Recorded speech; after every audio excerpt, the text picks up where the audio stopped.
My husband promised a New Year's surprise, but he took me to his toxic parents who mocked my looks, so I gave them a gift that shattered their lives. My husband, a 42-year-old male, and I, a 44-year-old female, had been married for 16 years. We have 2 twin daughters who are 13 years old. My husband and I have had a relatively happy marriage, except for our relationship with his parents. We haven't been on speaking terms with my in-laws, both of whom are in their early 60s, for almost 7 years now. My in-laws are literally the worst people I've ever met in my entire life, and I hate them from the bottom of my heart.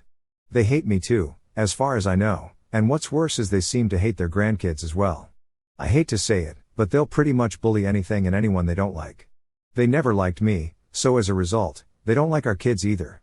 Their reason for not liking me is pretty shallow, and I'll be blunt about it, they dislike me for my weight. I've always been a big girl, even as a kid, and I've been mocked about it for ages, so this isn't new to me. It's not something I can control either. I just have big bones. Even though I go to the gym and everything, I'm on the heavier side. It's just how I'm built and has nothing to do with my diet, exercise, or overall health.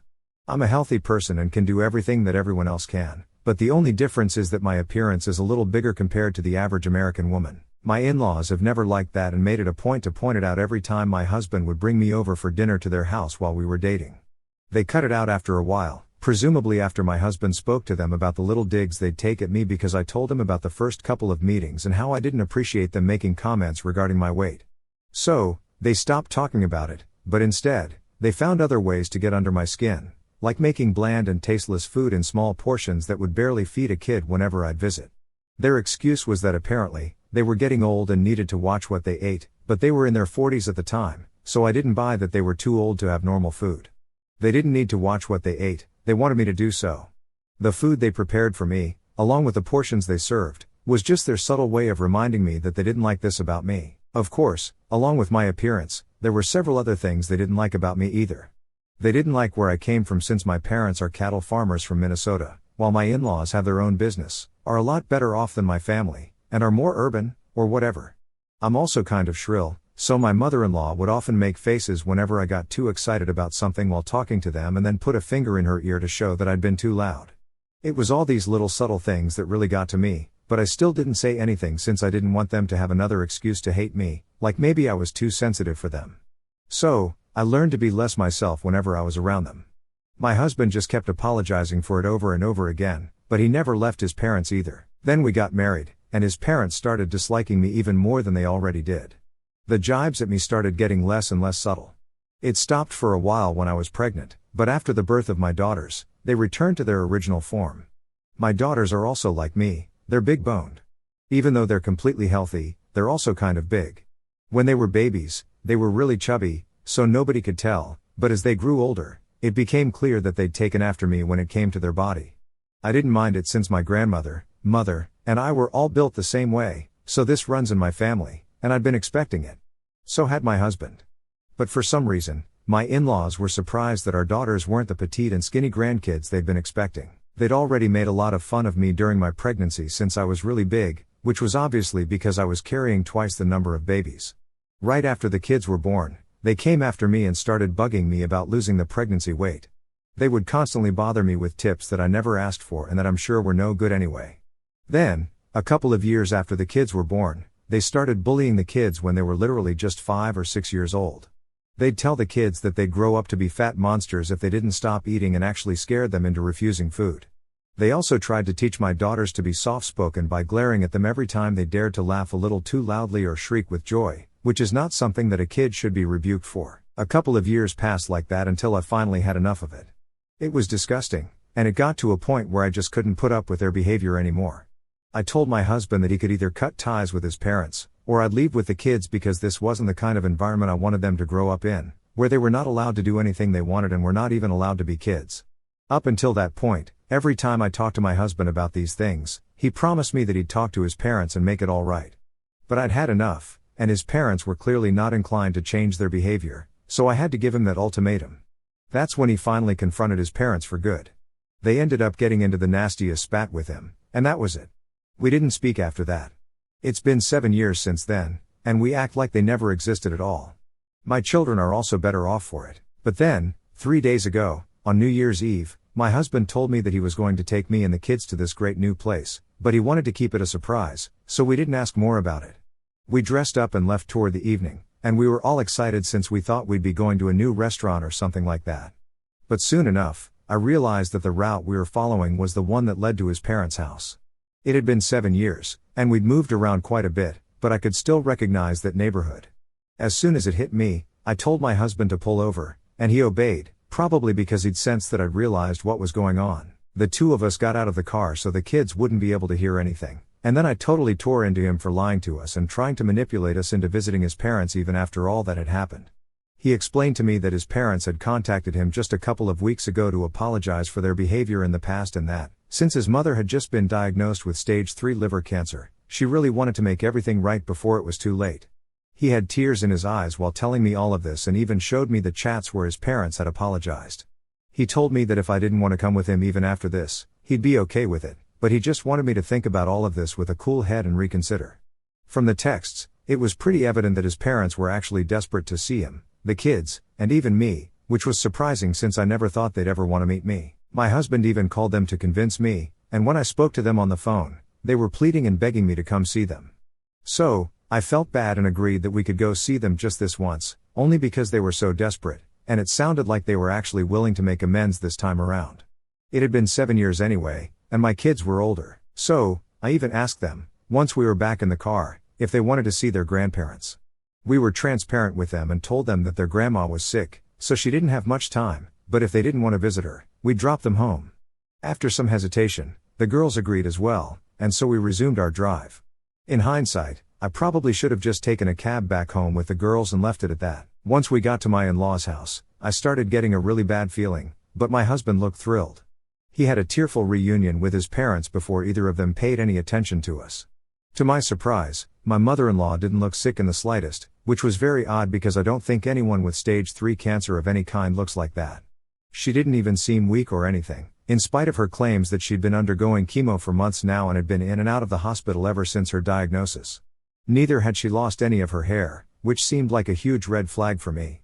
But I wasn't about to just walk in and accuse my mother-in-law of lying about her cancer so she could see her son, so I kept quiet. Again, I should have said something, but I didn't, and that's my fault. My in-laws welcomed me and the kids inside after they were done hugging and celebrating the return of their son. My heart dropped when I noticed that neither of them was smiling the way they were when they saw their son come back. Instead, while welcoming me and their grandkids, they were smirking, and it made me uncomfortable. I still ignored it somehow, and then we went inside the house. But after that, we were as good as invisible to my in-laws. They ignored us and only chatted with their son while my kids and I just sat in the corner and tried not to bring ourselves into the spotlight because nothing about this entire interaction was pleasant to us. It went on for a couple of hours, and then, around 11 to midnight, my in-laws finally included us in the conversation and told us that they had something for my daughters. They said it very sweetly, and I was almost convinced that this was going to go well and everything would be just fine. They brought out a square-looking gift wrapped in the general shape of a box, so we didn't know what it could contain. My daughters unwrapped it excitedly as soon as they got their hands on it, and when they finally brought out the gift, their faces fell, and so did mine. It was a bloody weighing machine that they gifted my 13-year-old daughters. I flipped out as soon as I saw it. My daughters had already been shamed their entire lives by people around them who didn't know any better, like folks at school or sometimes even teachers. They really didn't need this. I freaked out and started screaming at them. I don't even remember the things I said, but it was pretty bad if I'm going by what my husband said. I might have even cursed them out right in front of the kids. Thankfully, even my husband didn't appreciate the so-called gift, and we stormed out right after my meltdown. He didn't even wait to hear them out, even though they kept yelling for him to wait for them. He just continued walking until we reached the car and then drove off. I was extremely pissed off at my husband, even though he kept apologizing over and over again and kept saying that he didn't know his parents would do something like this. My daughters were pretty upset as well, but they stayed silent, and we unfortunately had to begin our new year in the car, fighting like crazy. I didn't hold back that day and let it all out in one go because I was really upset and had no control over what I was saying to my husband. I told him that he'd never once stood up for me or even his kids when it came to his parents, except for one time all those years ago. Even now, he went running back to them just because they'd made some crap up about his mother suffering from cancer or whatever, which frankly didn't even look like it was true. Worst of all, He'd lied to me about all of this and manipulated me into coming here with the kids just for us to be insulted, while he happily chatted away with his parents and ignored the way they didn't engage with us in conversation even once. I accused him of being indifferent to us and putting his parents over his family. But then he protested and said that it wasn't fair of me to say that since he had cut his parents off and hadn't spoken to them for 7 years just because they tried to bully me and his daughters. But then I brought up how he'd allowed that to happen for years before he finally cut ties with them. He told me that he loved his parents as much as he loved us and wanted to give them a second chance. That was also his excuse for what he did on New Year's Eve. He said that my accusations were hurtful and unfair since he just wanted to make amends with his aging parents, especially his mother, since he believed that she wouldn't be around for much longer. He admitted that it was a mistake for us to go there to see them and that he was a fool for falling for their act, but he maintained that he wasn't putting his parents over his family, and that was the truth. Now, we've been fighting over this ever since we had that conversation, and I don't understand what to say or do. My parents think I was a little too harsh, but they agree with the things I said, though. So, I'm totally lost right now. We live in the same house, and we cannot avoid each other forever, so there has to be an answer to all of this. That's why I'm here right now. So, people of Reddit, am I the asshole for accusing my husband of putting his parents over his wife and kids after he lied and took us to his toxic parents' house to reconcile? It's been a week since New Year's, and this has been the longest time we've gone without speaking to one another. The girls had a sleepover at a friend's place, so we had the house to ourselves after we came back home from work. He asked me if I was willing to talk. I said yes out of relief because I thought he was going to apologize to me, but that wasn't what happened. Instead, he told me that he was still really hurt about what I had told him the other day in the car because he strongly feels that he's never put his parents and his relationship with them above the emotional well-being of his children. Once again, he brought up how he'd severed ties with them 7 years ago because of all the bullying and stuff. He added the recent incident, saying that he also hasn't talked to his parents after what happened on New Year's Eve. I was really tired from work, and I told him that it didn't matter because it was literally the bare minimum after everything that had happened. His parents were horrible people, but he continued to entertain their behavior for years before he finally worked up the courage to cut them off. In doing so, he put me and his daughters through a lot while he kept putting off having such an important discussion with his parents regarding their disturbing behavior. He argued with me, saying that if I'd been in his place, then I would have done the same thing because it wasn't easy for him to cut off his parents. That was a totally hypothetical situation because it wasn't me in his place. He's the one who had to make the call on what to do about his parents, not me, so that didn't even make sense to me. But for the sake of argument, I told him that had it been my parents who were acting this way with my spouse and children, then I wouldn't have had to think twice before letting them go. I didn't care what anyone else would think of me because, for me, my own family outweighs everyone else. To be honest, my parents would never act like this anyway because that's not the kind of people they are. If they had turned out to be such nasty people, then I would have cut them off in a heartbeat. When I said that to my husband, he got all defensive and told me that it was easy for me to say because I wasn't in the same position as he was. He was right, I wasn't because my parents are decent, loving people and don't go around bullying people for their appearance. We ended up fighting over this, and now I don't know if we can go back from this anymore. It was ridiculous the way he was going out of his way to defend his relationship with his parents, even though he knew he'd screwed up. I'd stayed with him so long because I didn't want to give up on our relationship over disagreements with my in-laws and because I loved him more than myself. But now, it's not the same for me, and there are kids involved. I'd stayed with him in the past too, even after the kids were born, because I didn't want to drag them into a custody battle when they were so young. They're older now, and hopefully, if my marriage falls apart, they'll be able to deal with it better emotionally because I can't see any way out of this. Whether or not both of us end up on the same page, he and I really can't see eye to eye on this, and this is kind of a major thing. We can get over all our minor petty arguments, but this is something I cannot just move on from so easily. If I'm being really honest, even if he comes around and apologizes to me, tells me that he was wrong and he screwed up, even then, I don't think I'll be able to go back to seeing him the same way I used to.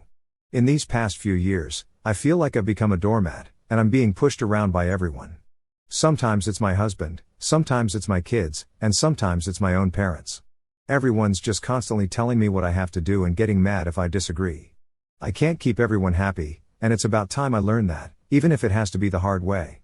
I'm just really sick and tired of whatever is going on right now, and I need a break. I love my husband, or at least I used to.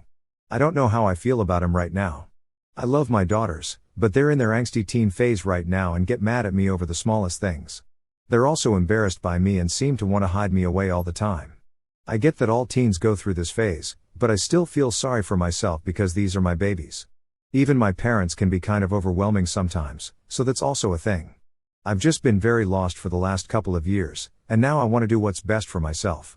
My husband left after the fight and told me that he'd be spending the night at a friend's place until he cooled off, and I didn't try to stop him either.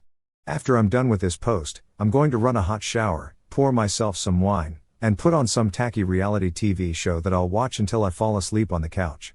I need a break, and this is what I'm going to do for myself now. I'm done. The house was unusually quiet that morning when my husband and children returned. Typically, by 7 o'clock, I'm a whirlwind in the kitchen, flipping pancakes, packing lunchboxes, and orchestrating the morning chaos with practiced ease. But today, at 10, I was still curled up on the couch, tangled in a throw blanket, lost in the kind of deep sleep that comes from exhaustion. The sound of the front door creaking open and the familiar chatter of my kids startled me awake. I blinked against the sunlight streaming through the living room window, my mind sluggish as I registered their surprised faces. My husband, standing in the doorway with his arms crossed, didn't say much, but his expression spoke volumes, part confusion, part irritation. He mentioned, almost offhandedly, that he'd taken the day off work, so my oversleeping wasn't a big deal. The kids, it turned out, had been at a sleepover, and their school was closed for an official holiday, which explained their unexpected return. He ushered them to their rooms with a quick instruction to unpack and settle in, leaving the two of us alone in the kitchen. Breakfast was a quiet affair, just the two of us at the table, me nibbling on a hastily made sandwich and him sipping coffee, his jaw tight. The silence between us was heavy, charged with unspoken tension. His eyes, usually warm, were clouded with something I couldn't quite place, anger, maybe, or frustration. I didn't ask. I didn't feel like poking at whatever was simmering beneath the surface. Instead, I focused on the crust of my sandwich, chewing slowly, letting the silence stretch. The day moved forward in its usual rhythm, or at least as close to it as we could manage. The kids, oblivious to the undercurrent between their parents, went about their activities, playing games, scrolling on their tablets, laughing over some shared joke. I tried to lose myself in the normalcy of it all, tidying up, answering emails, and pretending everything was fine, but the weight of that morning's silence lingered, like a storm cloud hovering just out of sight. Around 3 in the afternoon, I was on the phone with a friend, laughing at some silly story she was telling, when my husband approached. His voice cut through my conversation, sharp and impatient. "I need to talk to you," he said, his tone leaving no room for negotiation. I held up a finger, asking him to wait just a moment while I wrapped up my call. But he wasn't having it. "I'm not waiting," he snapped, his words slicing through the air. "What I have to say is more important than some chat with your friend." The irritation in his voice was like a spark to kindling, igniting something in me I'd been suppressing for too long. I ended the call abruptly, my friend's voice fading mid-sentence, and turned to face him. Before he could launch into whatever he wanted to say, I cut him off. "You need to watch how you speak to me," I said, my voice steady but firm. His brow furrowed, confusion flickering across his face, but I wasn't done. "I'm not your doormat anymore. Not yours, not anyone's. If you can't respect me, respect what I want, then there's no point in talking at all." The words spilled out, raw and unfiltered, years of frustration distilled into a single moment. What followed was a storm of an argument, the kind that leaves you breathless and drained. He insisted he'd been polite, that I was overreacting, too sensitive, blowing things out of proportion. I held my ground, refusing to let his version of events overwrite mine. The conversation spiraled, veering away from whatever he'd originally wanted to discuss. It became a battle of perspectives, each of us digging in, unwilling to yield. By the end, he stormed out of the house, the door slamming behind him. He didn't say where he was going, and I didn't ask. The silence that followed was deafening, broken only by the soft hum of the refrigerator and the distant sound of the kids playing in their rooms. Dinner that evening was subdued. My daughters ate quietly, their usual chatter absent. I was grateful they didn't ask about their father's absence. I wouldn't have known what to say.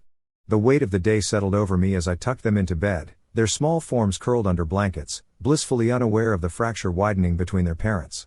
I sat in the living room afterward, staring at the ceiling, wondering how we'd gotten here. 2 weeks later, the reality of our situation began to solidify. My husband had been staying with a friend, and the distance between us felt both strange and necessary. We met up a couple of days ago, sitting across from each other at a coffee shop, the air between us less charged than before. For the first time in a long time, we talked like adults, not as adversaries, but as two people trying to navigate the end of something that had once meant everything.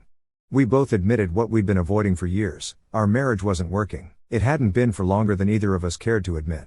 The love that had once bound us had frayed, worn thin by countless arguments, unspoken resentments, and unmet expectations. We agreed to separate, mutually and without malice. It wasn't about winning or losing, it was about acknowledging that staying together was making us, and our children, miserable. Splitting up felt like the only way to give everyone a chance at happiness, or at least peace. We talked about the logistics, co-parenting, schedules, how to explain it to the kids. It wasn't easy, but it was honest. When we told our daughters, I braced for tears or questions, but they surprised me with their quiet acceptance. Maybe they'd sensed the tension all along, maybe they were just too young to fully grasp what it meant. Either way, their calm response felt like a small mercy, a sign that maybe, just maybe, this could work. Looking ahead, I'm cautiously hopeful. The kids will need time to adjust, and so will I. There's a part of me that mourns what we had, or what I thought we had, but there's also a strange sense of freedom in letting go. I don't know what the future holds, but I'm grateful for the clarity we've found, for the chance to start over, separately but with mutual respect. I want to thank those who've offered advice and support along the way, it's meant more than I can say. Here's to hoping things turn out okay, for all of us.